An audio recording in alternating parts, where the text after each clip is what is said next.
Hey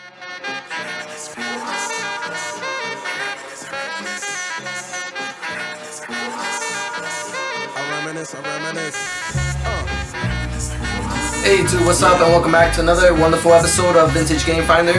I'm Nizmazo7, of course. Welcome back. We're back to another week of pretty good pickups. I like to think solid ones that were added to my collection this week.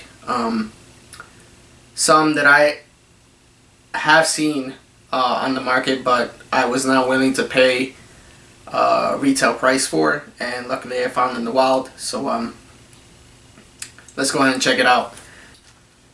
Alright, let's go ahead and get started with the Sony end of this week's pickup. I was able to pick up a couple games that I did not know existed, and I was able to go ahead and add to the collection. And those games that I'm referring to are on the PS1 end of the collection. They are C12 Final Resistance,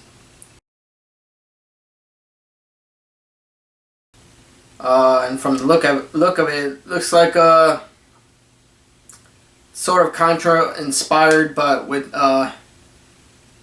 obviously on a 3D perspective. But it's an interesting pickup, and I got that from a friend of mine, of course.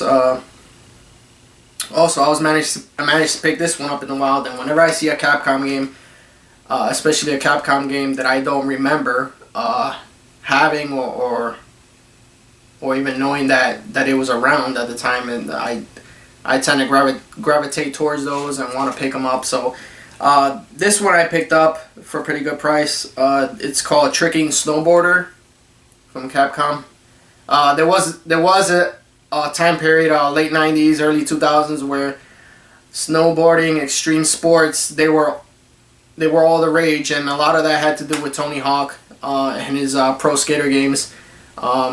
So these are fun games to have, especially when you have company over. You know, you have put up a friendly competition, see who has the most points at the end of a time trial or something like that. I mean, games like this are fun to have, especially when you have people over. Now moving on to PS2, I picked up a game which a lot of you may consider a cult classic. I didn't have a chance to play it, but now I do, since I picked up a copy for myself. This one is called 13, and it's from Ubisoft. I really liked looking at the back of this and seeing the cell shaded graphics. And from what I hear, the story is really good, except for the ending, which I don't know too much about. So I'm not gonna be able to spoil it for anybody. But one of those games that are unique and sort of have their own place on the PlayStation 2 library. So games like that I love to pick up. And last but not least, I picked up another copy of GTA 3. I want to say these games are a dime a dozen, and you know that statement may be true, but at the same time, when you find games like this complete, especially with the map, the fold-out map, which some of you may remember or may not remember, but when you find that, especially for the price that I picked it up, it's a can't miss. You gotta pick it up. Alright, moving on to Nintendo.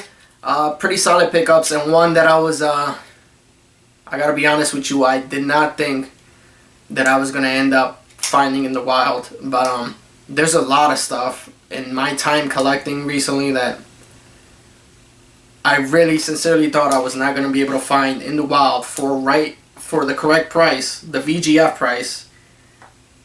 But I actually did end up finding it, and I'll show you that in a second. But first of all, another thing that I love doing is picking up accessories, because more often than not, you find consoles, especially the handhelds, and they're never complete. I mean, they may be missing a backplate, or they may be missing a factory AC adapter, and in that case, an AC adapter like this for the Game Boy Advance SP, there are aftermarket options available, of course, on Amazon and eBay and all that. But you know, if you want a really good quality AC adapter, the best source is the source that manufactured it in the first place, and that is always Nintendo. or Sega, or, you know, what have you. These things, you pick them up, and more often than not, they're at a really good price, because a lot of times people don't know that they have them in the first place. So you see stuff like that, it's in your best interest to go ahead and pick it up. I do that, even though, you know, I'm already stocked up on these. I have maybe about 5 or 6, but it's always cool to have one on the side to use as trade equity. All right, that game I was telling you about that I thought I was never gonna find was this one, and I'm really happy that I have it. All I'm missing now is the Genesis version, which, believe me guys, I'm working on. I will find it. I actually picked up Teenage Mutant Ninja Turtles, Turtles in Time. Very awesome game. If you can emulate it, that's good. You know, if you know you can't find it like I did, the actual physical copy. But this game, if you're a gamer, this is a game that you gotta play and you gotta experience. With a friend, with a cousin, you know, with a girlfriend, this is the game that you're going to enjoy immensely, and I'm very happy that I have it in the collection, finally. All that's left now is Hyperstone Heist, and I will find you. Mark my words, I will find you. Alright, we're going to keep moving with Nintendo. Managed to pick up a pretty clean copy of Strider for the NES, again, from a friend of mine. He's always hooking it up, so I try to do the same for him. So, if you're watching, Raphael, thanks a lot, bro. Appreciate it. Alright, on to the GameCube. My lonely GameCube pickup was a very nice pickup, and I already have a copy of this complete, and I gotta say it's pretty fun to have. Any compilation that you can find out there in the wild, you gotta pick it up. Namco Museum for the Nintendo GameCube. You find these, pick them up, because it's like you're time traveling pretty much to the early 80s, late 70s, those dark, dingy bars where, you know, your dad would go have a couple beers and give you a couple dollars in change and send you over to the other side of the bar where all the arcade games were, just, you know, to hang out and enjoy yourself while he's getting plastered.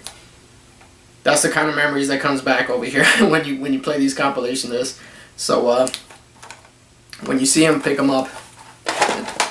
Next, got myself another copy here of Mario Kart Wii, which I will find a happy home for. Games, especially like Mario Kart, you want to pick them up even if you have them or not, because you never know, there's people that don't, and you can easily use that as trade bait. And last but not least, I picked up another copy of Super Mario Bros. Wii. Alright, moving on. We're going to go ahead and finish up the video with what I picked up as far as the Sega end goes. I'm very happy. A lot of it was games that I did not have in the collection, and I'm very grateful that I picked them up for what I picked them up for. So let me go ahead and show you. Okay, for the Sega Genesis, I picked up Maximum Carnage, Jungle Book. I love Disney games. Just for the quality and the attention to detail that the developers gave towards these games. I really overlooked them as a kid because, oh, it's a Disney game, it's corny, but you know, now as a collector, I see it so much differently now, and they're really cool games to pick up. Easy to pick up, easy to play. If you have kids, they'll definitely enjoy playing them or watching you playing them. It's a good pickup, regardless. Alright, let's keep going. I also have Alien 3.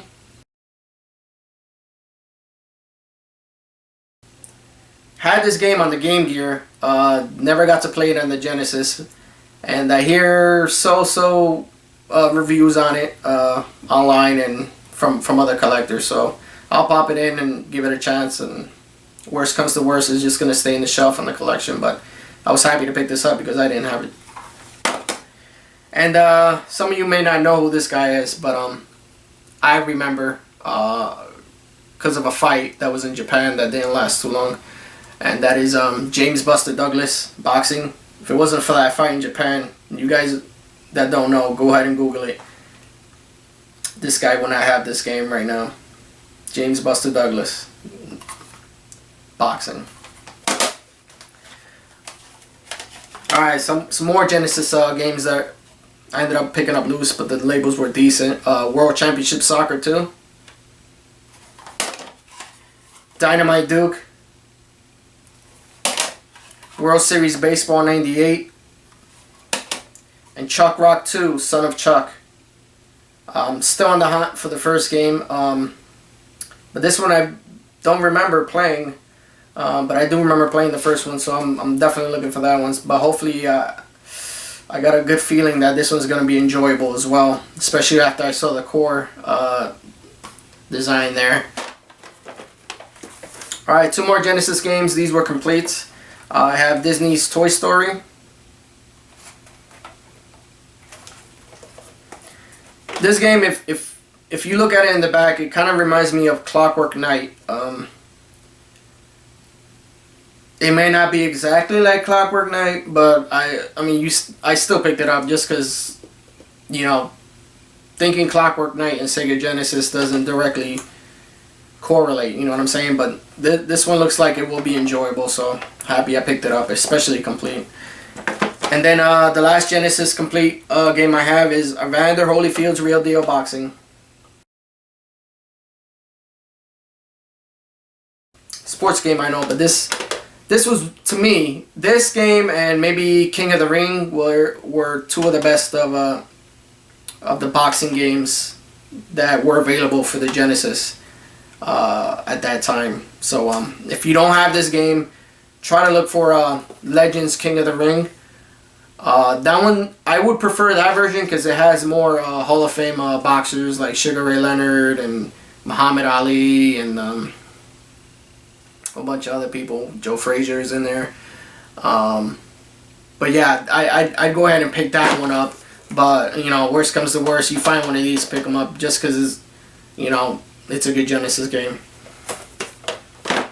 A lot better than Buster Douglas Boxing, I mean, in my opinion at least. Very fortunate that I was able to pick up another accessory.